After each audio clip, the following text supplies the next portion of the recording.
42 বছর মাহফিল হচ্ছে, আমরা গতানুগতিক মাহফিল শুনি, কিন্তু এখান থেকে নিজেকে পরিবর্তন করতে পারিনি। যদি 42 বছরে 5 জন করে মানুষ পরিবর্তন হতাম, তাহলে চিন্তা করেন তো এই এলাকাতে বেনামাজি একজন থাকতো, কোরআন অশুদ্ধ পড়নেওয়ালা একজনও থাকতো না।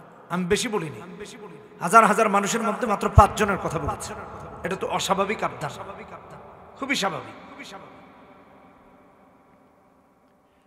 ইন্না কওমি ইত্তাখাযু হাযাল কুরআনা মাহজুরা। কিয়ামত যেদিন হবে, কিয়ামতের দিন আল্লাহ সবাইকে হাজির করবেন হাসরের মাঠে।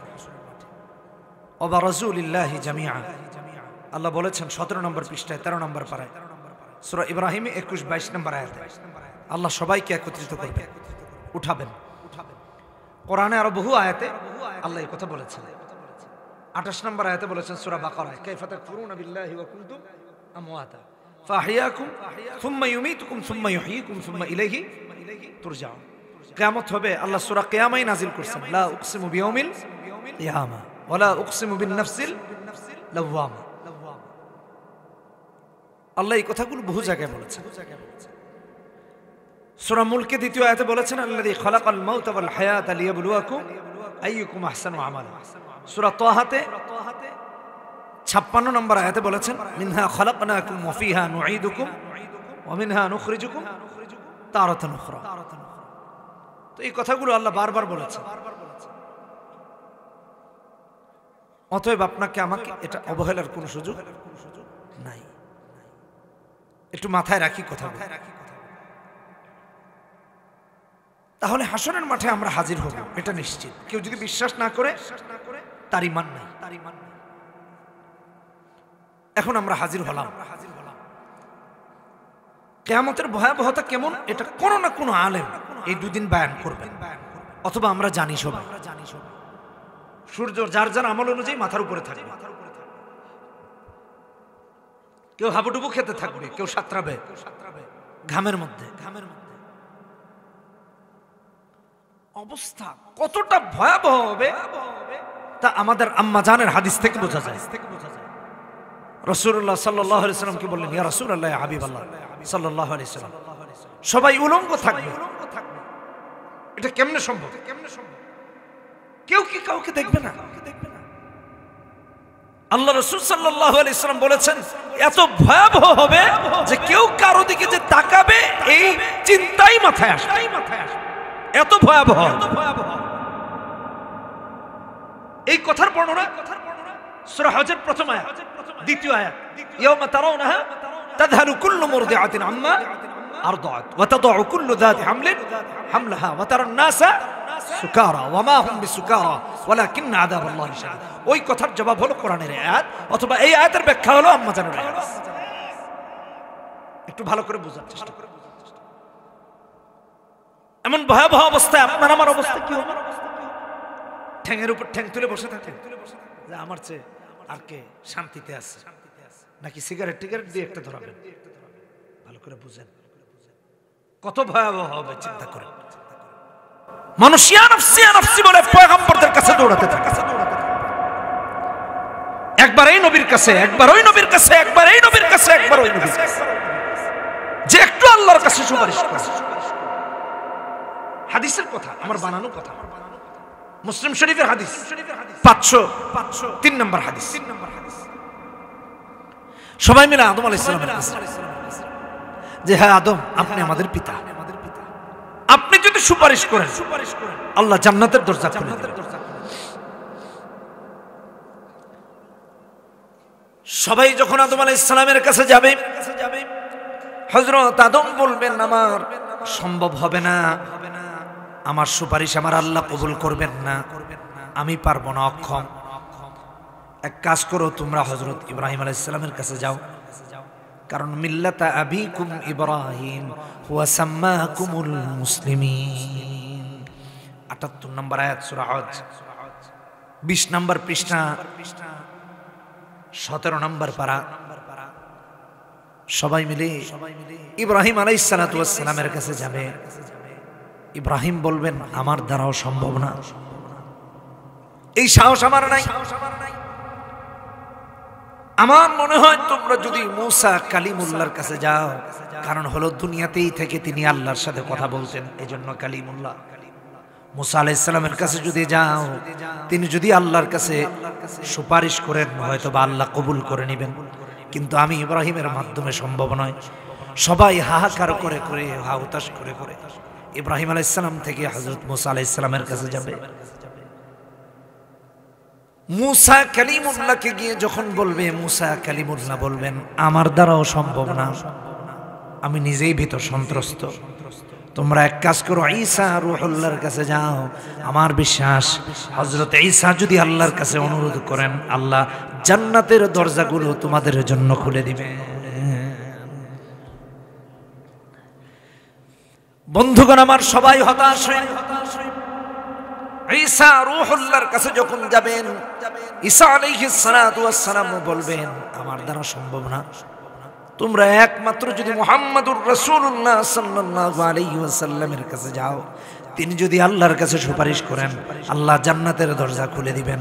সবাই মিলে মুহাম্মাদুর রাসূলুল্লাহ সাল্লাল্লাহু আলাইহি ওয়াসাল্লামের কাছে যাবে, নবীজি সুপারিশ করবেন আর আল্লাহ জান্নাতের দরজা খুলে দিবেন। যার আমল যেমন, তার আমলের গতি অনুযায়ী, কেউ বিদ্যুৎ গতিতে, কেউ বা দৌড়ের গতিতে, কেউ বা হামাগুড়ি দিয়ে দিয়ে আমল অনুযায়ী আল্লাহর জান্নাতে ঢুকতে থাকবে। আমি যে কথাটা বোঝাতে চেয়েছি এটা এখনো বুঝেন নাই, বলিও নাই। এমন ভয়াবহ দিনে যেখানে নবীর সুপারিশ দরকার আপনার আমার জন্য, সেখানে নবীজি আপনার আমার বিরুদ্ধে আল্লাহর কাছে অভিযোগ দায়ের করবে উম্মতের একটা বিশেষ গোষ্ঠীর বিরুদ্ধে। সেই গোষ্ঠীটা কারা? যারা দুনিয়াতে কোরআনে কারীমকে পরিত্যাগ করেছে, পড়ে নাই, বুঝে নাই, আমল করে নাই, আমল করতে বাধা দিয়েছে, কোরআনের বিরুদ্ধে আচরণ করেছে, তাদের বিরুদ্ধে হাসরের মাঠে নবী আল্লাহর কাছে অভিযোগ দেয়। আবারও ভালো করে বুঝেন, 42 বছর এই মাহফিল কেন হচ্ছে বুঝেন, 42 বছর এই প্রতিষ্ঠানটা কেন আছে, এটা কেন আছে, কেন দরকার, এই ওয়াজ মাহফিল কেন দরকার, এই মাদ্রাসা কেন দরকার।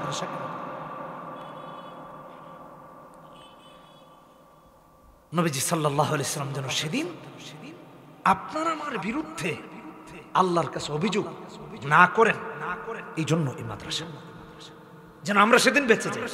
কোরআনের সাথে সম্পর্ক তৈরি হলে সেদিন আমরা বেঁচে যাই, আর কোরআনের সাথে যদি দূরত্ব থাকে সেদিন একজনও বাঁচবে, একজনও এক পাও সামনে আগাতে পারবে।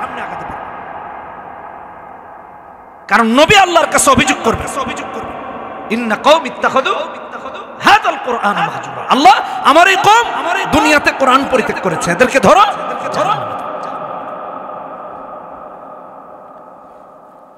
আমি যদি আপনাদেরকে জিজ্ঞেস করি, বা আমাদেরকে আমরা জিজ্ঞেস করি যে আমরা কোরআন পড়তে পারি কিনা, বা কোরআনের সাথে আমাদের দূরত্ব হয়েছে কিনা, যদি জিজ্ঞেস করি আমরা কি কোরআন পরিত্যাগ করেছি না কোরআন আছে, সবাইকে হুজুর একেবারে কলজার ভিতরে রাখছি, তাবিজ বানায়। কেমনে সম্ভব? জিজ্ঞেস করে দেখেন। যদি এখানে আমরা যারা আছি স্টিল, যদি জিজ্ঞেস করা হয় কোরআন পড়তে পারেন, 42 বছর, তাহলে কি দাওয়াত আপনাদেরকে দেওয়া হলো? কেন কোরআন পড়তে পারি? এখানে যারা আছি তাদের মাঝে আলেম ছাড়া, হাফেজ ছাড়া, জনসাধারণের মাঝে 42 জন কোরআন সহি করে পড়তে পারি কিনা একটু চিন্তা করেন। আমার আজকের মাহফিল হলো জিন্দেগির ইউ টার্ন, গতানুগতিক ওয়াজ করার দরকার নেই। হয়তো বা আজকে জিন্দেগি পরিবর্তন করব এই ওয়াজ থেকে, নইলে হাসরের মাঠে আল্লাহর কাছে জবাবদিহিতার কাতারে দাঁড়াইতে, বিচারের কাঠগড়ায় দাঁড়াইতে। জিজ্ঞেস করলে বলবে না হুজুর পারি না, এটা রাখেন। এখানে ডানে বামে ঘনবসতি দেখেছি, অনেক বাড়ি, আপনারা খোঁজ নিয়ে দেখেন। এই এলাকাতে এমন শত শত বাড়ি আছে যেই বাড়িগুলোতে শেষ 10 বছরে, 12 বছরে, 15 বছরে, এমনকি 20 বছরেও কোনোদিন কোরআন পড়া হয় না। এই এলাকাতে এমন বহু বাড়ি আছে 20 বছরেও কোরআন পড়া হয়। এটাই হলো কোরআন পরিত্যাগ করা, এটাই হলো কোরআন পরিত্যাগ করা। ইন্না কওমি ইত্তাখাযু হাদাল কোরআন মাহজুরা। বাকি সব করে, গান ঠিক আছে, নাচ ঠিক আছে, খাওয়া ঠিক আছে, আনন্দ উল্লাস ঠিক আছে, কোরআনে কারীমের তিলাওয়াতের তার সঙ্গে এটা বিশুদ্ধ করার বিষয়। প্রায় সময় বিভিন্ন ডেকোরেশনের দোকানে যাই, আমাদের গাড়ির এটা সেটা লাগলে। কয়েকদিন আগে এক জায়গায় গেছি, শুনলাম 6-7 লক্ষ টাকা খরচ করে সাউন্ড সিস্টেম এনেছে গাড়ির পিছনে লাগানো। মানে গাড়ি যখন চালাবে তখন গানের উন্মাদনায় পাগল হবে আর কি, বুঝলেন? তা বিদেশ থেকে কত কষ্ট করে, চিন্তা করেন। এত কষ্ট যদি দিনের জন্য করত, আল্লাহ তার নামটা হযরত হাসান আর হুসাইনের সাথে জান্নাতের কাতারে লিখে রাখত। গান শোনার জন্য যত কষ্ট করছে, এই বক্সগুলা নিজের হাতে আনছে।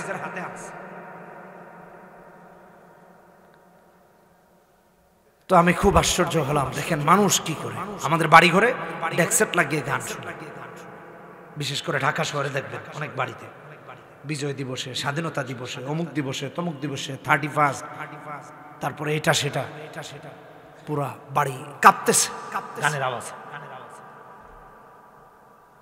একটু চিন্তা করি, একটু ভাবি আমার কথা। আমি গত মে মাসে ইংল্যান্ডে গিয়েছি। তো ইংল্যান্ডে এক বাড়িতে ওনারা 2 ভাই 2 বোন, ওনার 4 সন্তান। তো জিজ্ঞেস করলাম, আপনারা এই ইয়ে দিয়ে কি করেন, এই সাউন্ড সিস্টেম দিয়ে কি করেন? কারণ আমার মাথায় তো এটা যে সাউন্ড সিস্টেম তো করে গান শোনার জন্য। তারা প্র্যাকটিসিং মুসলিম, তাদের বাসায় তো সাউন্ড সিস্টেম থাকার কথা না। তো উনি বলতেছেন, ভাই আমার বাচ্চারা কোরআন মুখস্থ করে, কোরআন মুখস্থ করে। রাতে যখন বিছানায় যায় কোরআনে কারীমের তেলাওয়াত ছেড়ে দেওয়া হয়, ওরা কোরআন মস্ক করতে করতে তারপরে ঘুমায়। আর আমাদের দেশে টিভি ছেড়ে ঘুমায়, একেবারে সিরিয়ালটা হইলে আরো বেশি ভালো। বউ সারাদিন রান্না বাড়ার কাজ করছে, এটা করছে সেটা করছে, সিরিয়ালটা দেখতে পারেনি। রাতের বেলা জামাইয়ের সাথে মারামারি করে কাজা উঠে। আপনি কি চিন্তা করছেন ভাবছেন? মারামারি করে কাজা উঠে। আমি যখন প্রথম সময়ে এক মসজিদে নামাজ পড়াই, অনেক আগের কথা, এটা 2008-9 সালের পরের কথা আর কি, সালটা মনে নাই, এক্সাক্ট মনে নেই। রাতের বেলা এক ভদ্রলোক মসজিদে এসে ঠাস ঠাস কেচি গেট তালা দিয়ে বাড়ি দিচ্ছে, তালা তো লাগানো। খাদেম সাহেব গেট খুলে দিয়েছেন, উনি আসছে, হুজুর আমার খুব বিপদে আছে। বলে কি হয়েছে? বউর সাথে ঝগড়া হয়েছে, এই রাত্রে বেলা বউ বাসা থেকে বের হয়ে আসছে, মোবাইল নেয় নাই। মহিলা মানুষ, কোন তো দেখি কই গেছে, কোন জায়গায় কোন দুর্ঘটনা ঘটে, কথা তো সত্য। কইতেছে হুজুর একটা কড়া আমল লাগবে যেন তাড়াতাড়ি বউ ফিরে আসে। চিন্তা করছেন? বলে ভাই সমস্যা কি হয়েছে? কই ভাই আমি একটু খেলা দেখি, ফুটবল, ওই যে কি কি খেলা রাতের চলে না, ইংলিশ প্রিমিয়ার লিগ, আরো কি কি কন্যা কেনিগুলো কি বলে, আরে আমি তো সবটির নাম জানি না, যেটা পারি ওটা করছি। কই আমি খেলা দেখার জন্য রিমোট চাই, আর বউ সিরিয়াল শেষ করার জন্য রিমোট। 2 জনের গ্যাঞ্জাম লাগে, বউ মোটামুটি একটা মারামারির অবস্থা, বউ বাসা থেকে বের হয়ে যাচ্ছে। এখন আসছে হুজুরের কাছে, হুজুর যেন তাবিজ দেয়, বউ যেন আবার ফিরে আসে। আমি বললাম, ভাই এত বড় টিভি বাসায় ঢুকাইছেন, এর চেয়ে বড় তাবিজ আমার কাছে, এর চেয়ে বড় তাবিজ কই? শুধু এটা না, আমাদের অবস্থা এমন হয়েছে, আমরা কোরআনকে এমন ভাবে পরিত্যাগ করেছি, ঘর থেকে বের করে দিয়েছি, সমাজ থেকে বের করে দিয়েছি, রাষ্ট্র থেকে বের করে দিয়েছি, পার্লামেন্ট থেকে বের করে দিয়েছি, রাজনীতি থেকে বের করে দিয়েছি, নিজের আপাদমস্তক থেকে বের করে দিয়েছি, বেডরুম থেকে পার্লামেন্ট, কোথাও কোরআনে কারীম রাখি নাই। নিজেকে মুসলমান দাবি করছি, ইমানদার দাবি করছি, মসজিদের পাশের বাসায় সারা রাত বক্স ছেড়ে দিয়ে গান বাজাচ্ছে, মসজিদে আজান হচ্ছে, নামাজ হচ্ছে, বন্ধ করার প্রয়োজন মনে করে না, টেলিভিশনে মুভি ছেড়ে দিয়ে ঘুমিয়ে পড়েছে। ইমাম ফজরের জামাতে নামাজে দাঁড়িয়েছেন, তো মসজিদে তার বাড়ির টেলিভিশনের আওয়াজ ইমামের কানে আসতেছে, তার খবরই নেই। ইন্না কওমি ইত্তাখাযু হাদাল কোরআন মাহজুরা, এভাবে কোরআন পরিত্যাগ করেছে।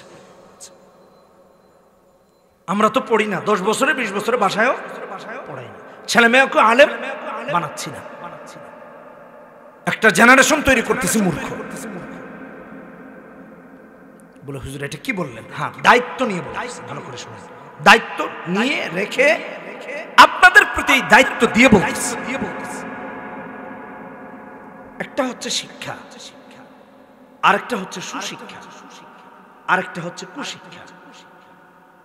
কুশিক্ষা এটা সমাজের খারাপ লোকেরা পরিচালনা করে, এটা বাদ। শিক্ষা আর সুশিক্ষা। আচ্ছা আপনারা বলেন, এই স্বাধীনতার 53 বছরে দেশের হাজার হাজার কোটি টাকা বিদেশে পাচার হয়েছে। কোন মাদ্রাসার শাইখুল হাদিস পাচার করছে? পিসাব, বুজুর্গ, আল্লাহওয়ালা, শিক্ষিতরাই করেছে। কলমের এক খোঁচায় শত শত কোটি টাকা গায়। শিক্ষিত না অশিক্ষিত? একটু ভালো করে বুঝেন। দুঃখজনক হলো সুশিক্ষিত আল্লাহর কসম, সুশিক্ষা আল্লাহর কালামের অনুসরণ ব্যতিরেকে অর্জন করা সম্ভব নয়। সুশিক্ষা সম্ভব। এই জন্য বিভিন্ন দেশে দেখেছি শুধু তাদের ঈমান নাই, আর নাইলে কোরআনের পূর্ণ অনুসরণ তাদের আছে। মনে হয় যে এই লোকগুলো সবার আগে জান্নাতে যাইতো যদি লা ইলাহা ইল্লাল্লাহু মুহাম্মাদুর রাসূলুল্লাহ পড়তো। আমার চোখে দেখা যাতা বলতে, ইন্না কওমি ইত্তাখাযু হাযাল কুরআনা মাহজুরা। আমরা কোরআন কিভাবে উপেক্ষা করেছি আমি ওই কথা বলতেছি। 42 বছর উপেক্ষিত রেখেছি।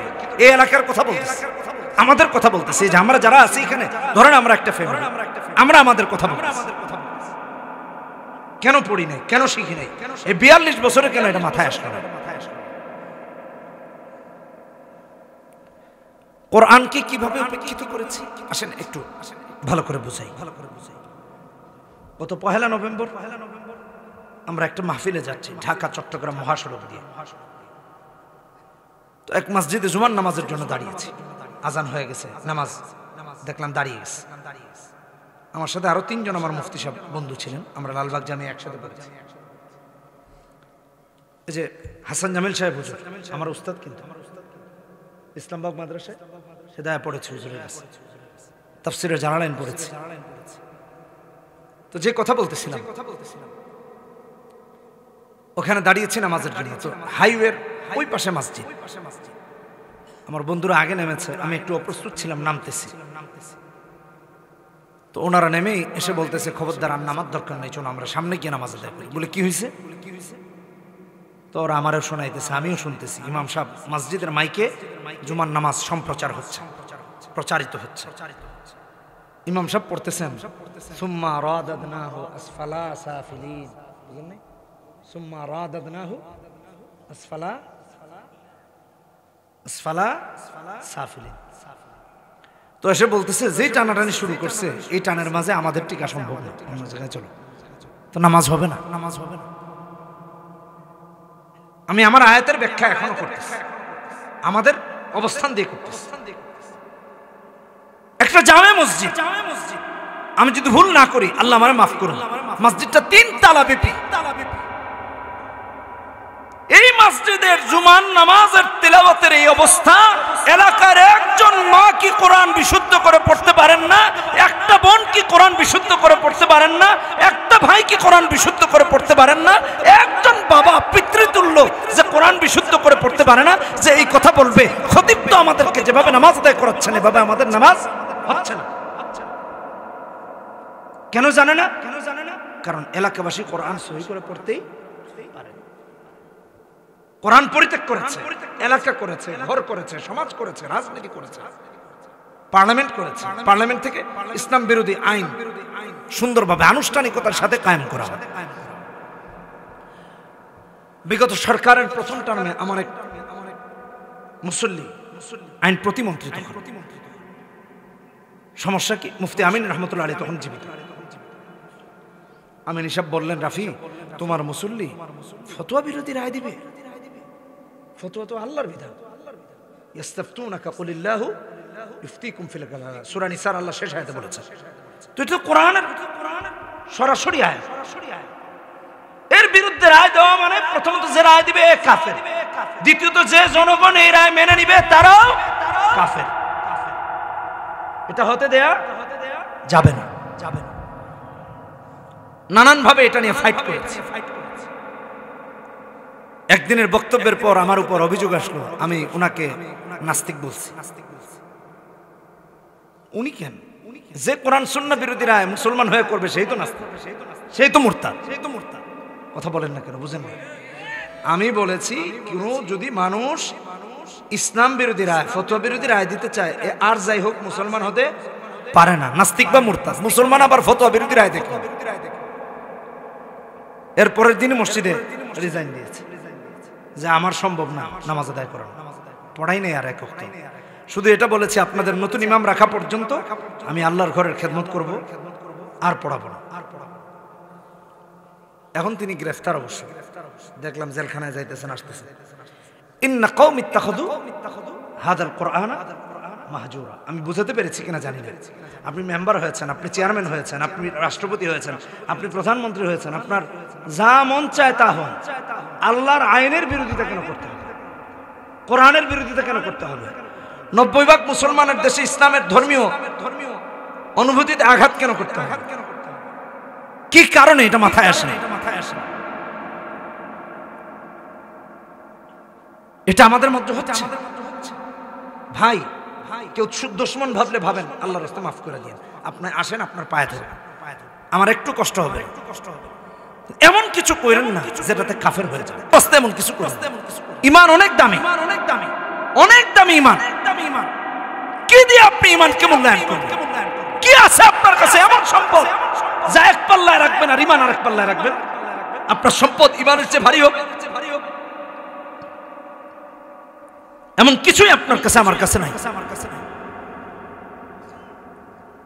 ইন্না কওমি ইত্তাখাযু হাযাল কুরআনা মাহজুরা। ভাইরা, কষ্টের কথাগুলো বলতেছি। আপনারা রাজনীতি করেন, অসুবিধা নেই। এমন রাজনীতি করেন না যেটা কোরআনের বিরুদ্ধে দাঁড়ায়, এমন রাজনীতি করেন না যেটা ইসলামের বিরুদ্ধে দাঁড়ায়, এমন রাজনীতি করেন না যেটা আল্লাহর বিরুদ্ধে দাঁড়ায়, এমন রাজনীতি করেন না যেটা ধর্মীয় অনুভূতিতে আঘাত দেয়, এমন রাজনীতি করেন না যেটা করলে আল্লাহ রাসূলের বিরুদ্ধে দাঁড়িয়ে যেতে হয়, যার কারণে কিয়ামতের ময়দানে আল্লাহর আদালতে বিচারের কাঠগড়ায় দাঁড়াতে হবে। এমন রাজনীতি আর যাই হোক কোন মুসলমানের সন্তান কোন মুসলমান করতে পারে। আমার কথা ভুল হলে আসেন, আমি আপনার পায়ে ধরে মাপ চেয়ে সংশোধন করে, পায়ে ধরে মাপ চেয়ে সংশোধন করে। কারো যদি আপত্তি থাকে আমার কাছে আইসা। ইন্না কওমি ইত্তাখাযু হাযাল কুরআনা মাহজুরা। নবী অভিযোগ করে আমাদেরকে জাহান্নামে ঢুকায় দেন, আল্লাহর জাহান্নামে ঢুকায়। ও কোরআন পড়ে নাই, কোরআনের বিরুদ্ধে আচরণ করেছে, ইসলামের বিরুদ্ধে আচরণ করেছে। বলবেন হুজুর কোরআনে তো লাগবে কেন? এই জন্য কোরআনে কারীমের শিক্ষাকে আমার আল্লাহর রাসূল ফরজ ঘোষণা করেছেন। ইবনে মাজার হাদিস 229 নম্বর হাদিস, তালাবুল ইলমি ফরিদাতুন আলা কুল্লি মুসলিম। প্রত্যেকটা মুসলিম নরনারীর উপর ইলমের শিক্ষা করা ফরজ। এটা মাথায় রাখুন একটু। কোরআনে কারীম আল্লাহ কেন দিলেন? আল্লাহ রাব্বুল আলামিন সূরা বাকারাতে 185 নম্বর আয়াতে বলেছেন, হুদাল লিন্নাস ওয়া বায়িনাতিন মিনাল হুদা ওয়াল ফুরকান। কোরআন হলো গোটা বিশ্ব জগতের যত মানুষ আছে সমস্ত মানুষের মুক্তির পাথেয়। যারা কোরআন অনুসরণ করে তারা আল্লাহর জান্নাতে চলে যায়। এই জন্য আমার আল্লাহ সূরা বানী ইসরাঈলে 9 নম্বর আয়াতে বলেছেন, ইন্না হাযাল কুরআন ইয়াহদি লিল্লাতী হিয়া আকওয়াম। জান্নাতে যাওয়ার সবচেয়ে সহজ রাস্তা হলো আল্লাহর কালাম। যারা আল্লাহর কালাম অনুসরণ করবে, অনুকরণ করবে, সবচেয়ে সহজ পথ ধরে ধরে আল্লাহর জান্নাতে গিয়ে তারা পৌঁছে যাবে। আরেকটু ভালো করে বুঝাই, কেমনে সম্ভব? এই যে মাহফিলটা চলতেছে, এগুলা আলো না? এই যে লাইট, আলো। আলোর কারণে আমরা একজন আরেকজনকে দেখতে পাচ্ছি। আব্দুল্লাহ আব্দুর রহমানকে দেখতেছে, আব্দুর রহমান সলিমউদ্দিনকে দেখতেছে, সলিমউদ্দিন কলিমউদ্দিনকে দেখতেছে। বোঝানোর জন্য বলতেছে, আলো না থাকলে একজন আরেকজনকে দেখতে পারতাম।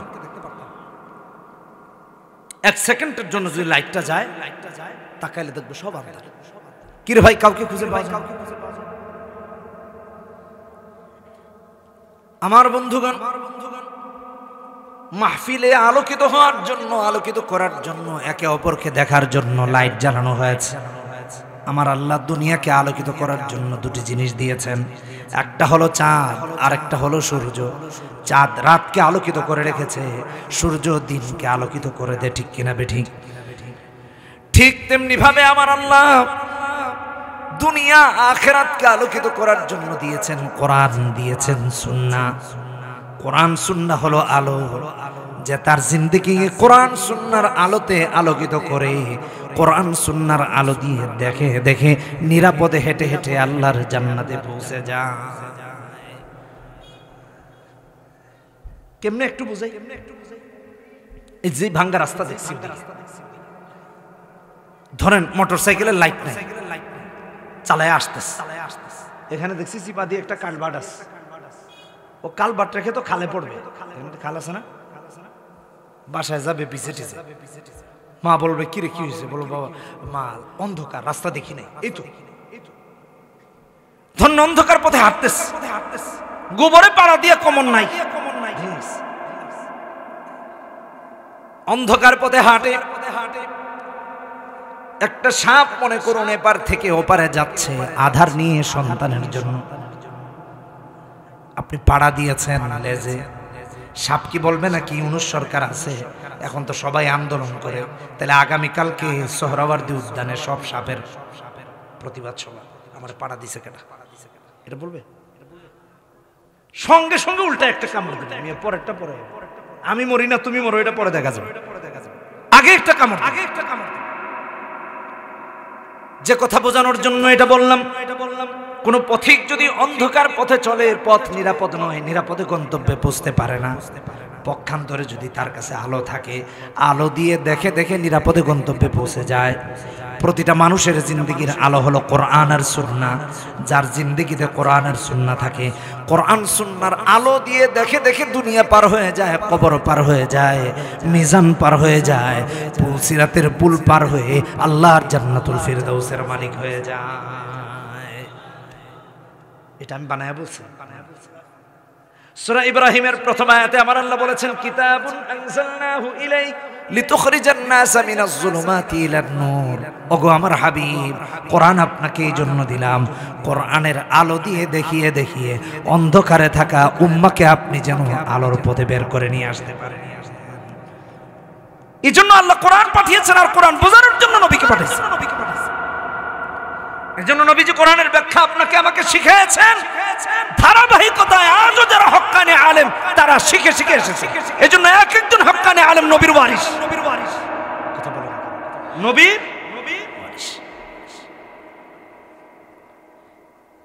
কোরআনে কারীম যেন আমরা পড়তে পারি, বুঝতে পারি, কোরআন অনুযায়ী যেন জীবন যাপন করতে পারি। তাই তো আমার আল্লাহ কোরআনকে সহজ করে দিয়েছেন, আর বলে দিয়েছেন ওয়ালাকাদ ইয়াসসারনাল কোরআন লিযিকরি ফাহাল মিন মুদ্দাকির। কোরআন আল্লাহ সহজ করে দিয়েছেন আপনার আমাকে, কিন্তু সব পারি, কঠিন থেকে কঠিন কাজ পারি। আমাদের অবহেলা কোরআন নিয়ে, তাই কোরআন পড়িও না, পারিও না, বুঝিও না। খেতে যায়, খাবার নিয়ে গিয়ে খেতে বসে বসে খায়, কিন্তু দুঃখজনক হলেও সত্য, কোরআনের পিছনে যদি এটুকু মেহনত করত, কোনো একটা মানুষও কোরআন থেকে অজানা থাকতো না। কিছুদিন আমি জেনারেল লাইনে পড়েছি, ঢাকা কলেজেও সোশ্যোলজি নিয়ে পড়েছি, আলিয়াতেও পড়েছি, ওইদিকে পড়েছি। একবার জেনারেল লাইনের পরীক্ষার পর আমি তাবলিগে গেলাম। আমার বাবা বললেন, তুমি চিল্লায় চলে যাও। যখন প্রথম আল্লাহর রাস্তায় বের হলাম, আর জিন্দেগি তো আল্লাহর রাস্তা, ছোটবেলা থেকেই তো মাদ্রাসা। তো আমাদের জামাতের আমির সাহেব ছিলেন হাটহাজারী মাদ্রাসার ফারে, সালের সাথে, সালের জন্য বের হয়েছে। কারো কাছে তাবলিগ ভালো লাগতে পারে, কারো কাছে খারাপ লাগতে পারে। আমি ভিন্ন কথা বলতেছি, একটু মনোযোগ দিয়ে শুনেন। তো আমাদের তাবলিগের জায়গা নির্ধারণ হয়েছে যশোর লেবুতলা ইউনিয়ন। যারা চিনেন চিনেছেন, নয়তো আপনি গুগলে সার্চ দিলে দেখতে পারবেন। যদিও আমার তবলিগ থেকে আসার পরে কোনোদিন আর এটা দেখা হয় নাই। মাহফিলের দাওয়াত এসেছে, রাখতে পারিনি, এবারও খুব জোর করেছে, রাখতে পারিনি, শিডিউল খালি নেই। তো আমাদের জামাতে একজন লোক ছিলেন, সাদা দাড়ি, হাস্যোজ্জ্বল চেহারা, পুরো কালো, খুবই কালো মানুষ। আমির সাহেবকে গিয়ে বললেন, আমির সাহেব, আমি তো জামাতে আসছি আমার কোরআন সহি করার জন্য, কোরআন সহি করার জন্য। শুনতে পাচ্ছি কোরআন যদি সহি না হয় তাহলে নামাজ হয় না, এজন্য আমি কোরআন সহি করতে আসছি।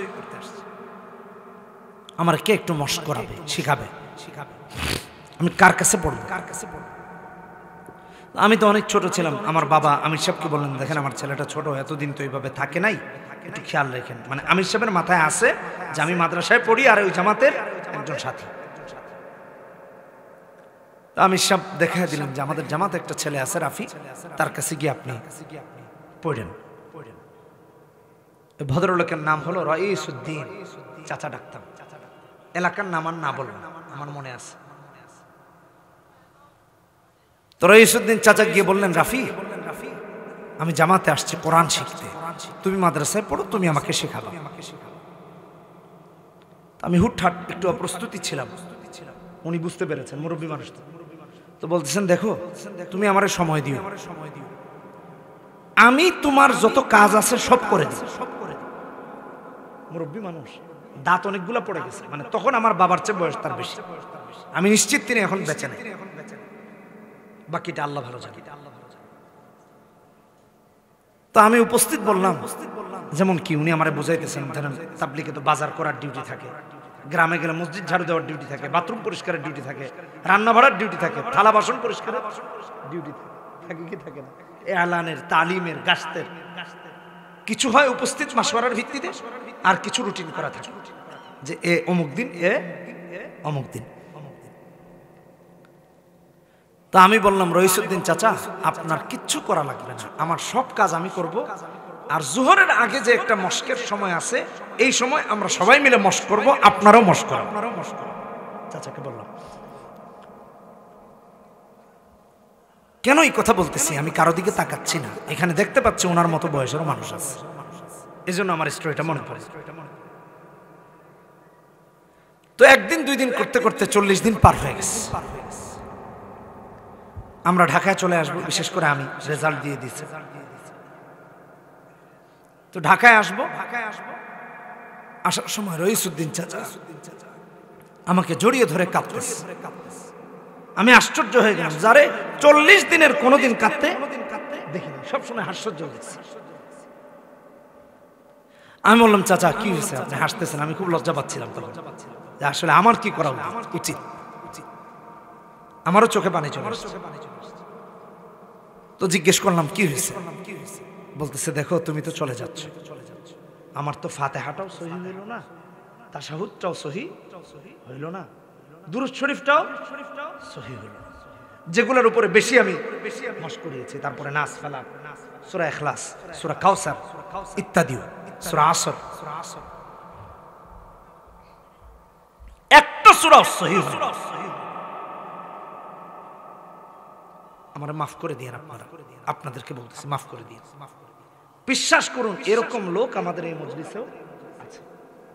আমি জানি না আর কিভাবে আপনার হার্ট পর্যন্ত আমার পৌঁছার ক্ষমতা আছে, একটু ভালো করে বুঝেন। কাঁদতেছেন আর বলতেছেন, রাফি আমার তো কিছু, সূরা ফাতিহা এত পড়িয়েছি। উনি গিয়ে বলতেছেন, ইহদিনাস সিরাতাল মুস্তাকিম, সিরাত দুইটা, সাদ রা আলিফ তা, পেচ লেগে যায়। এখানে গিয়ে সূরা ফাতিহা তালগুল পাকায়ানি হতো, শেষ আর হয় না। তাশাহুদ পড়াইতে গেছি, আসসালামু আলাইকা আইয়ুহান নবী ওয়া রাহমাতুল্লাহি ওয়া বারাকাতুহু, আসসালামু আলাইনা, দুইটা সালাম আছে না, পেচ লাগায় তাশাহুদ শেষ। 40 দিনে হয় নাই মুখস্থ। আল্লাহুম্মা সাল্লি আলা মুহাম্মদ, আল্লাহুম্মা বারিক আলা মুহাম্মদ, কামা সাল্লাইতা কামা বারাকতা, পেচ লাগায় দুরূদ শরীফ কাটতেছে। অঝর ধারায় কেঁদে কেঁদে বলে, রাফি তুমি তো চলে যাবা, আমাকে কোরআনকে শেখাবে, আর আমি আর চিন্তা করেছি বাড়ি যাব না। আল্লাহ আমাকে অডেল সম্পদ দিয়েছেন, 3 হাত জায়গা ঠিক করতে পারি নাই, 3.5 হাত জায়গার ব্যাপারে গাফেল, তাই চিন্তা করেছি আর বাড়ি যাব না। এই জামাত থেকে গিয়ে আরেক জামাতের সাথে জামাত বন্দী হয়ে আবার বের হয়ে যাব। যতদিন আমার কোরআন সহি না হবে ততদিন পর্যন্ত বাড়িতে যাব না। কারণ কোন জায়গায় খেত করলে কি ভালো হবে আমার চেয়ে ভালো মনে হয় কেউ বুঝে না। সারা জিন্দেগি এগুলোর পেছনে সময় ব্যয় করেছি, আজ থেকে বুঝলাম কোরআন যেহেতু বিশুদ্ধ হয় নাই, নামাজ বিশুদ্ধ হবে না। আলেমরা বলেছেন, আলেমদের থেকে শুনেছি, কেউ যদি আল্লাহর রাস্তায় বের হয়ে যায় দ্বীন শেখার জন্য, যতক্ষণ না ফিরে আসে ততক্ষণ পর্যন্ত আল্লাহর রাস্তায় থাকে।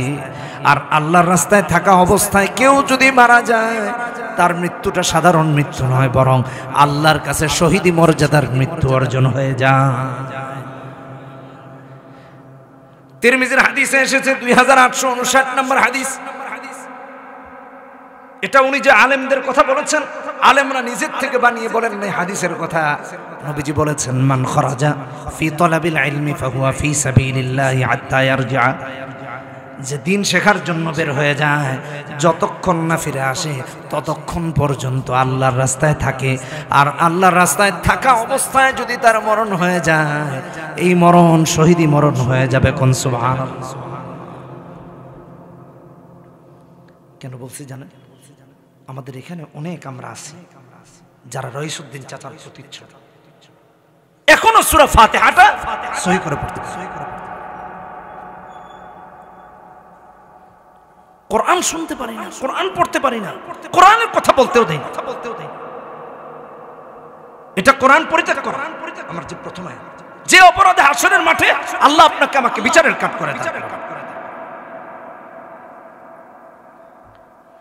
আমেরিকাতে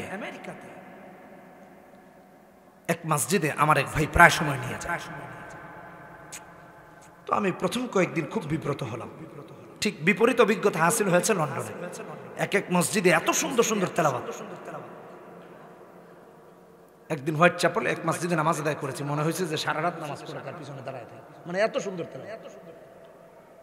পরে জানতে পারলাম মিশরের এক আলেম, তিনি নামাজ পড়ান। আর মিশরীদের তেলাওয়াত তো সবসময় সুন্দর। তো আমেরিকাতে এক মসজিদে যাই, তা আমি পরে বললাম লজ্জায়, ভাই আমাকে আর এই মসজিদে আইন। বলে কেন? আমি বললাম, উনি আচ্ছা আপনি বলেন তো ওই আয়াতটা কেমন? তো উনি আমারে কিছু সময় পরে শোনাইলেন। আমি বললাম, ইমাম সাহেব তো আজকে এই তেলাওয়াতটা করছেন, আপনি কিছু বুঝছেন? কয় না, আমি তো এত কিছু খেয়াল করিনি, ভালো করে বুঝেন। অথচ যিনি তেলাওয়াত করেছেন তিনি ভুল পড়েছেন। মানে ক্রাইসিস আলেমদের অভাব, যেটা বুঝাইতে চাচ্ছি।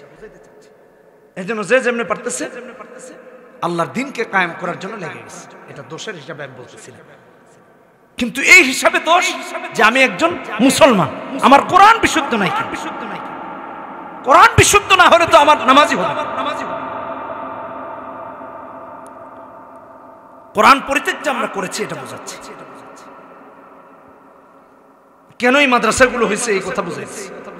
কেন দরকার, কেন পড়বো, সন্তান কেন পড়বে, আমরা কেন পড়াবো, কেন মাদ্রাসা বানাবো, কেন এটার পরিচর্যা করবো, এটা বুঝাইতেছি। এক মসজিদে গিয়ে নামাজে দাঁড়িয়েছি, ভালো করে বুঝেন, এখানে আলেমরা আছেন, আমার ভুল হইলে ধরায় দিয়ে। তো উনি নামাজে দাঁড়াচ্ছেন, তো বলতেছেন আল্লাহু আকবার। গ্রামের একটা টোন আছে, আল্লাহু আকবরের জায়গায় কয় আল্লাহু আকবার। এখন দাঁড়াইছি, আমিও তো দাঁড়ায় গেছি। চিন্তা করলাম দেখি বাকি নামাজ কেমন। এখন উনি কেরাত পড়তেছেন, আলহামদুলিল্লাহি রাব্বিল আলামিন। সে তো ভাবতেছে খুব সুন্দর সুর, অথচ রাবা যাবর রব, রাব্বিল রাব্বিল আলামিন। আলহামদুলিল্লাহি রাব্বিল আলামিন। এক ছেলে নামাজ পড়াচ্ছে, লুঙ্গি পরা আর শার্ট পরা, ইমামের অনুপস্থিতিতে যতটুকু বোঝা গেল, কারণ সেই ইমাম না, এটা কনফার্ম। আমি আস্তে করে হাত ছেড়ে দিয়া ভাবলাম পিছনে গিয়ে আমার নামাজ আদায় করি, সময় শর্ট। তো আমি যখন হাত ছেড়ে দিয়ে পিছনে চলে যাচ্ছি, কারণ সর্বডানে আমি ছিলাম, আমার বামে থাকা যে নামাজি, সে নামাজের মাঝেই এমন করে দেখতেছে যে এত লম্বা জুব্বা পাগড়ি টাগড়ি আছে, এই হুজুর কই যায়, নাকি আবার কারো জুতা টুতা নিয়ে। কারণ নামাজের মাঝখান দিয়ে যারা যায় এদের তো একটা চরিত্র আছে, এই কাম করে। আমি খুব লজ্জা পাইতেছি, আমিও বাঁকায় বাঁকায় তাকায় তাকায় হাঁটতেছি যে ব্যাপার কি, এরকম করে তাকায় কেন। আমি মনে মনে বলতেছি ভাই তুমি আরেকটু ঘুরে তাকাও, তাও দেখো আমি কারো জুতা টুতা নিতেছি না, নামাজ পড়বো পিছনে। আমি যেটা বোঝাতে চাইছি, এই মাদ্রাসার একটা মক্তবের ছেলেকে জিজ্ঞেস করেন নামাজ ভাঙার কারণ 19টা, তার প্রথমটাই হলো নামাজে কেরাত অশুদ্ধ। এটা তো আমাদের কথা বললাম, ফিকহি কথা বললাম। আসেন আল্লাহর কালামে আল্লাহ কি বলেন। সূরা আরাফ 170 নম্বর আয়াতে আল্লাহ বলেছেন, ওয়াল্লাযীনা ইউমাসসিকুনা বিল কিতাব ওয়া আকামুস সালাহ ইন্না লা নুদিউ আজরাল মুসলিহিন। আল্লাহর কিতাবকে যারা আঁকড়ে ধরবে, সালাত কায়েম করবে, সে মুসলিহিনদের অন্তর্ভুক্ত হয়ে যাবে। আর মুসলিহিনের আমল নষ্ট হয় না, তার নামাজ নষ্ট হয় না, তার যাকাত নষ্ট হয় না, তার সিয়াম নষ্ট হয় না, তার সালাত নষ্ট হয় না, পুঙ্খানুপুঙ্খ রূপে রবের আরশের কাছে সংরক্ষিত। কিন্তু যার নামাজ বিশুদ্ধ নয়, যার পদ্ধতি বিশুদ্ধ নয়, যার নিয়ত বিশুদ্ধ নয়, তার নামাজ প্রথম আসমান ভেদ করে আল্লাহর আরশেও যায় না। ইন্না লা নুদিউ আজরাল মুসলিহিন। এজন্য বন্ধুগণ আমার, কিয়ামতের ময়দানে বহু নামাজি আল্লাহর কাছে দাঁড়িয়ে নিজে অভিযোগ করবে, আল্লাহ আমি তো 20 বছরে কোনোদিন তাহাজ্জুদি বাদ দেই নাই, আপনি আমার নামটা কেন জাহান্নামীদের কাতারে লিখালেন? কেন লিখছে? আমি একটা উদাহরণ দিই তাহলে বুঝবেন। আমাদের একটা পার্স কিনতে গেছি গাড়ির, এক জায়গায় নাম নাই বললাম, সুন্দর মসজিদ, এসি মসজিদ, নামাজে দাঁড়িয়েছি। ডান পাশের মুসল্লি নামাজে কেরাত পড়তেছে, আলহামদুলিল্লাহ রাব্বিল আলামিন আর-রহমানির রহিম মালিকি ইয়াউমিদ্দিন ইয়াকা পুরা ফুসফাস নামাজের মাঝে। পাশে যারা আমরা আছি মোটামুটি পুরা বিব্রত। আরে ভাই আপনি পড়লে কি এরকম আওয়াজ হয় নাকি? তো ভেবে নিলাম যাক সূরা ফাতিহা শেষ হইলে তো বন্ধ হবে, কারণ আমার মনে হলো উনি লা সালাতা ইল্লা বিফাতিহাতিল কিতাব, যে ফাতিহা ছাড়া নামাজ হবে না, বাস ফাতিহা পড়তেছে। আচ্ছা ঠিক আছে পড়ো, এরপরে তো একটু থামবে। সূরা ফাতিহা শেষ হয়েছে, ইমাম এক সূরা শুরু করছে, হয়তোবা তিনি ওটা পারে না, উনি আরেকটা শুরু করছে। ইন্না লা নুদিউ আজরাল মুসলিমিন। এই পদ্ধতি কে শিখিয়েছে? আমাদের মাদ্রাসায় যান, একটা মক্তবের ছেলে এইভাবে পড়ছে। এই জন্য আমাদের নামাজ আল্লাহর কাছে কবুল হয় না। শুধু নামাজ না, প্রতিটা ইবাদত। মুসলিমের কিতাবুল ঈমানের প্রথম হাদিসে রাসূলুল্লাহ বলেছেন, উ'বুদুল্লাহা কান্নাকা তারাহ ফাইন লাম তাকুন তারাহু ফাইন্নাহু ইয়ারাক। যে এমন ভাবে ইবাদত করো আল্লাহকে দেখতে পাচ্ছ। আল্লাহকে দেখার মতো যদি অন্তর্দৃষ্টি না হয়, তাহলে এমন ভাবে ইবাদত করো যে তোমার আল্লাহ তোমাকে দেখতেছেন। এখন আমাদের মাঝে এর কোনোটাই নাই। নামাজে যায় তো আল্লাহকে দেখানোর জন্য যায় না, বরং এলাকাবাসীকে দেখায় ভোট পাওয়ার জন্য যায়। দেখায় কারে? এলাকাবাসী। সদকা করে এলাকাবাসীর দেখে, যে ভোটটা দিস। আর আল্লাহ বলছেন আমারে দেখা, আমি দেখতে চাইছি, যে দেখতে চাইছে তারা দেখে, দেখায় মানুষ। বলেন কেমনে কবুল? এই জন্য হাজি হজ করে কবুল হয় না, যাকাত আদায়কারী যাকাত দে কবুল হয় না, সদকাকারী সদকা দে কবুল হয় না, নামাজ আদায়কারী নামাজ আদায় করে কবুল হয় না। মুসলিহিন যদি হয়, পদ্ধতি সহি, নিয়ত সহি, এবং ইবাদত করেছে কাকে দেখানোর জন্য? বলেন আল্লাহকে। সালাম ফেরাতে দেরি হয়, তার নামাজ আল্লাহর আরশে পৌঁছাতে দেরি হয় না। কিয়ামতের দিন আল্লাহ বলবেন, এই নাও তোমার সালাত, এই নাও যাকাত, এই নাও হজ, এই নাও ইবাদত। সমস্ত ইবাদতগুলো পেয়ে পেয়ে হেসে হেসে আল্লাহর জান্নাতুল ফিরদাউসে ঢুকে যায় মুসলিম। এই জন্য কোরআন শিখতে হবে, এই জন্য কোরআন শিখতে হবে, এই জন্য কোরআন শেখা ফরজ, এই জন্য শিক্ষা করা ফরজ। আমরা তো শিখি না, উল্টা বাধা দেয়, শিখায়ও না, উল্টা বন্ধ করে। গত 3 দিন আগে নিউজ আপনারা দেখেছেন কিনা, 4 দিন হলো, খতিব সাহেব মসজিদে সুদের বিরুদ্ধে বক্তব্য দিয়েছেন, কর্তৃপক্ষ বলেছে আগামী জুমা থেকে আপনার নতুন মসজিদ দেখেন। বিভিন্ন কালের কণ্ঠ স্পেশালি রিপোর্ট করেছে, আরো নিউজ রিপোর্ট করেছে। আমি ওখানে কমেন্ট করেছি, ইমাম সাহেব নতুন মসজিদ খুঁজবে কেন? বরং যে ইমামকে অভিযুক্ত করেছে তাকে আর মসজিদে ঢুকতে দেওয়া যাবে না। আপনারা বলবেন হুজুর কেন? আল্লাহ বলেছেন ওয়ামান আযলামু মিম্মান মানাআ মাসাজিদাল্লাহি আইয়ুযকারা ফীহা ইসমুহু ওয়া সাআ ফী খরাবিহা উলাইকা মা কানা লাহুম আইয়াদখুলুহা, কথা বলেন না কেন, ইল্লা খায়ফিন। যতক্ষণ তাওবা করে ভীত সন্ত্রস্ত হয়ে আল্লাহর ঘরে না ঢুকবে ততক্ষণ তার ঢোকার অনুমতি নেই। ইমাম কেন নতুন মসজিদ খুঁজবে? ভালো করে শুনে নেন, কার আপত্তি থাকলে আমার কাছে আসেন, আড়ালে আসেন, আমি বুঝাই আসেন।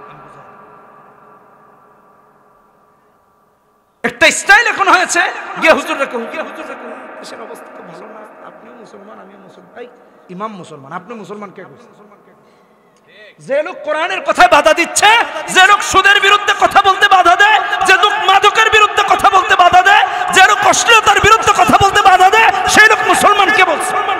এটা তো সে না বলে আমি মুসলমান আপনি মুসলমান, হুজুর মুসলমান আমি, বুঝেন না দেশের অবস্থা ভালো না। তো দেশের অবস্থা ভালো না হইলে কি হয়েছে? আল্লাহর কালামের অবস্থায় কোনো সমস্যা আছে?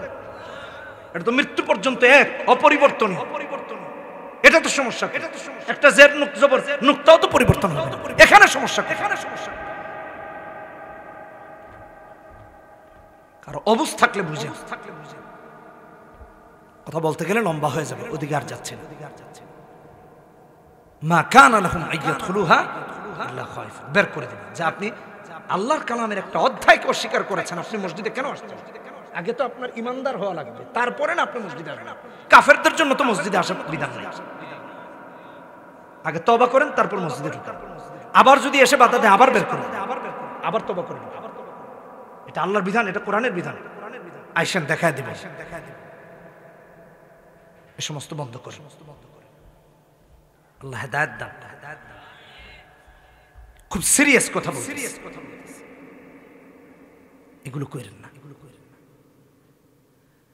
কত মসজিদ এমন অবস্থা, জুমার নামাজ মাসনুন করা, সাব্বিহ ইসমা রাব্বিকাল আলা, হাল আতাকা হাদিসুল গাশিয়া, সূরা জুমআ, সূরা মুনাফিকুন, এগুলো মাসনুন করা। এখন এগুলো বড় বড় ইমাম যদি এইগুলা পড়ে মসজিদের বারান্দায় দাঁড়ায় ইমামের গীবত করে, হুজুরের তো খায়ালে কাম নেই, মানুষের বাড়ি খায় আর মসজিদে ঘুমায় আর লম্বা লম্বা কেরাত লইছে। আমার তো জকিনার বিয়া, সকিনার বিয়া, জরিনার অলিমা, কত তার দাওয়াত বুঝেন নাই। রোস্ট মুখ ঠান্ডা হয়ে গেলে শীতের দিন আরেক সমস্যা, সে বেটা মসজিদের বারান্দায় দাঁড়িয়ে আছে খতিবকে এই ভুল ধরায় দেওয়ার জন্য যে হুজুর আপনি তো বুঝেন না, আমাদের তো কত ব্যস্ততা, এত লম্বা কেরাত কেন পড়ছেন? আরে ভাই, এই কেরাত পড়া তো সুন্নাহ, এটা নবীজি পড়েছেন, এটা পড়তে বলেছেন, এটা আপনি জানতে হলে তো আগে আলেম হইতে হবে। আপনি ইমামকে কাউন্টার দিচ্ছেন বারান্দায় দাঁড়াচ্ছেন যে আজকে কত খবর আছে।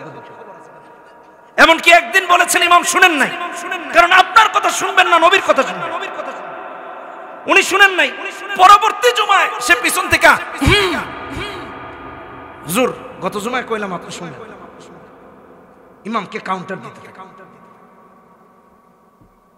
আবু জাহেল, আবু সুফিয়ান রাও কাফের থাকাকালীন এমন করে। তাদের চরিত্র আল্লাহ কোরআনে তুলে ধরেছেন, যেটা কোরআন বিরোধী চরিত্র। সূরা হামিম আস-সাজদা 26 নম্বর আয়াত, 24 নম্বর পারা। وقال الذين كفروا لا تسمعوا لهذا القرآن। এর ব্যাখ্যা যদি আরেক আয়াত দিয়ে করি কোরআনের, সূরা লুকমানের 6 নম্বর আয়াত, ومن الناس من يشتري لهو الحديث ليضل عن سبيل الله بغير علم। যেখানে কোরআনের প্রোগ্রাম হতো ওখানে গিয়ে গোলমাল পাকায়, দাসীবাদীদের নিয়ে নাচ গান শুরু করে, যেন কোরআন থেকে মানুষ মুখ ফিরিয়ে ওদের নাচ গান দেখে। এমন করতো আবু জাহেল, আখনাস, আবু লাহাব, এরা। এই চরিত্র ছিল ওদের আসল চরিত্র, কিন্তু আড়ালে একটা গোপন চরিত্র ছিল। কোরআনের প্রতি প্রেম ছিল, ভালোবাসা ছিল। আমার শায়েখ মুফতি আমিন রহমতুল্লাহ আলী একটা কিতাব লিখেছেন তিলাওয়াতে কোরআন, তিনি সেখানে এনেছেন এমনকি একই দৃষ্টান্ত সিরাতে ইবনে হিশামের প্রথম খণ্ডে 315 নম্বর পৃষ্ঠায় আসছে। সারাদিন কোরআনের বিরোধিতা করত, মানুষকে এলাকার আনাচে কানাচে ঘুরে ঘুরে বলতো, খবরদার কোরআন শোনা যাবে না, মুহাম্মাদের কাছে যাওয়া যাবে না সাল্লাল্লাহু আলাইহি ওয়াসাল্লাম। রাতের আধারে চোরের মতো তারাই নবীজির বাড়িতে গিয়ে কোরআন শুনতে শুনতে রাত পার করে দিত। এক রাতে আবু জাহেল গিয়েছে, আবু সুফিয়ান গিয়েছেন, আখনাস গিয়েছে কোরআন শুনতে শুনতে শুনতে সকাল হয়ে গেছে, টেরো পায় নেই। সকালবেলা যখন বাড়ি ফিরবে, একজনের সাথে আরেকজনের দেখা হয়ে গেছে। আবু জাহেল বলে, আবু সুফিয়ান আপনি এখানে কেন? কয় আমি নাইলে এখানে আপনি কেন লিডার? এসেছিলাম মুহাম্মদুর রাসূলুল্লাহ সাল্লাল্লাহু আলাইহি ওয়াসাল্লামের কোরআন শুনতে। কয় আমিও এসেছি মুহাম্মদুর রাসূলুল্লাহর কোরআন শুনতে। আখনাস বলে, নেতারা আপনারা এখানে? কই তুমি কেন এসেছো বলো? কই এসেছি মুহাম্মদুর রাসূলুল্লাহ সাল্লাল্লাহু আলাইহি ওয়াসাল্লামের কোরআনে কারীম শুনে শুনে মনকে সান্ত্বনা দিতে। তিনজন মিলে ওয়াদা করেছে, কোরআনে কারীম যতটুকু শুনেছো, আজকে শুনেছো, আগামী কাল থেকে আর আসা যাবে না। তিনজন ওয়াদা করে বাড়ি ফিরেছে, আগামী কাল থেকে আসবেন। রাতের বেলা যখন বিছানায় গিয়েছে ঘুমানোর জন্য, ঘুম আর আসে না, মন অশান্ত। না জানি মুহাম্মদুর রাসূলুল্লাহ আজকে দাঁড়িয়ে দাঁড়িয়ে কি তেলাওয়াত করেন, এটা না শোনা পর্যন্ত মন শান্ত হচ্ছে না। আবু জাহেল ভাবলো, কেমনে যাই, ওয়াদা তো করেছি আগামীকাল থেকে আর যাব না। আবু সুফিয়ানেরও একই অবস্থা, আখনাসেরও একই অবস্থা। একজন ভাবলো আজকে তো ওই দুজন যাবে না, আমি একা একা যাই। এ ভাবলো ওই দুজন যাবে না, ও ভাবলো এই দুজন যাবে না। এমন করতে করতে তিনজনে গিয়ে হাজির হয়ে গেছে। কোরআনে কারীম একটু শুনে বাড়ি ফিরবে এমনটা ইচ্ছা থাকলেও কোরআনে কারীম যখন শুনতে লেগেছে, যত শুনে তত ভালো লাগে, আরো শুনে আরো ভালো লাগে। এমন করতে করতে সকাল হয়ে গেছে, বাড়ি যাওয়ার কথা মনেই নাই। আবার যখন দেখা হয়েছে, একজন আরেকজনকে বলে, আজও দেখি তুমি এখানে চলে এসেছো, ব্যাপার কি? মুহাম্মদুর রাসূলুল্লাহ সাল্লাল্লাহু আলাইহি ওয়াসাল্লামের কোরআন শুনতে এসেছি। দেখো তো, ভেবেছিলাম একটু শুনে বাড়ি চলে যাব, যত শুনি তত ভালো লাগে, আরো শুনি আরো ভালো লাগে। বিছানায় গেলাম ঘুমাতে, ঘুম আসে না, মন অশান্ত। না জানি মুহাম্মদ আজকে কি তেলাওয়াত করবেন। অস্থির মন নিয়ে মুহাম্মদুর রাসূলুল্লাহর কোরআন শুনতে চলে এসেছি। ঠিক আছে, আগামীকাল থেকে আসাই যাবে না। তিনজন ওয়াদা করে বাড়ি ফিরেছে, তিনজন ওয়াদা করে বাড়ি ফিরেছে, আগামীকাল থেকে আর আসবে। ঘুমাতে গিয়ে অস্থির, যে না জানি আজকে আল্লাহ কি ওহী নাযিল করছে, কারণ ওহী আসার দরজা তো খোলা।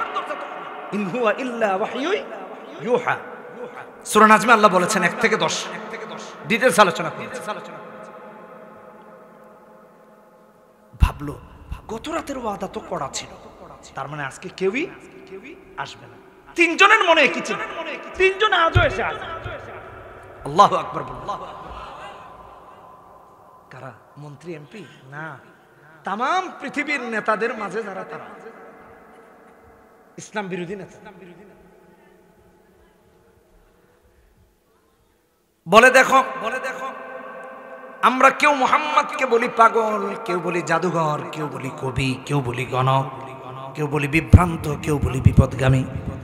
বিশ্বাস করো, মুহাম্মদ যদি আল্লাহর সত্য রাসূল না হতেন, আর কোরআন যদি আল্লাহর কালাম না হতো, এই কোরআন শুনে শুনে কখনো রাত পার করে দেয়া যেত না। নিঃসন্দেহে এটা কার কালাম? চিল্লায়ে বলি কার? অতএব কোরআন শুনে যারা, তারা মুমিন। কোরআনের বিরুদ্ধে যারা করে, মুসলমান দাবি করে, তারা মুনাফিক, স্পষ্ট মুনাফিক। আল্লাহ মুনাফিকের পরিচয় তুলে ধরেছেন, রাসূল হাদিসেও তুলে ধরেছেন। 13, 14, 15 নম্বর আয়াত সূরা বাকারার মুনাফিকের চরিত্র। বুখারীর হাদিসে আসছে 30 নম্বর হাদিস, 33 নম্বর হাদিস। আয়াতুল মুনাফিকি সালাসা, ইযা হাদাথা কাযাবা ওয়া ইযা ওয়াদা আখলাফা ওয়া ইযা তুমিনা খানা। আরো মুনাফিকের চরিত্র আছে।